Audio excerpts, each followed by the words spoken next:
আজকে আমি একটা পাফ স্লিভস বানাবো। তার জন্য আমি যে কাপড়টা নিয়েছি সেটা দেখাই। আমি যে হাতার যে সাইজ, মানে স্লিভসটার যে সাইজ হবে তার থেকে 5 ইঞ্চি এক্সট্রা কাপড় নিয়েছি। এইখানটাতে 5 ইঞ্চি আমি এক্সট্রা নিয়েছি, মানে এটা ছিল আমাদের অরিজিনাল হাতা, আমি তার থেকে 5 ইঞ্চি এক্সট্রা নিয়েছি। এইটা দিয়ে এবার আমি এটা মিডল পয়েন্ট বার করেছি। এই যে এবার আমি এটা কুচি দেবো। এভাবে মাঝখান থেকে নিয়ে আমি এদিকে 5টা দেবো, এদিকে 5টা দেবো।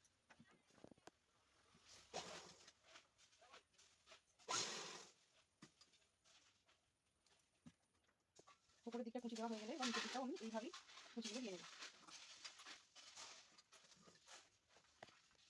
আমি দু সাইডেই কুচি দিয়ে নিয়েছি। এবার এই পাশটাতে আমি অস্ত্রটা বসাবো। পাড়ে এভাবে নিচের দিকটা সোজা দিকে রেখে সেলাই দেবো পুরোটা। অস্ত্রটা বসিয়েছি আমি এভাবে সোজা দিকে বসিয়ে এবার আমি এটা উল্টে নেবো, নিয়ে একটা চাপ সেলাই দেবো এখানে। এবার এই যে অস্ত্র বসিয়ে নিয়েছি, এবার এই অস্ত্রটা এই অস্ত্রের সাথে যোগ করবো, করে এটা এইভাবে উল্টে এসে পাটটা বসাবো।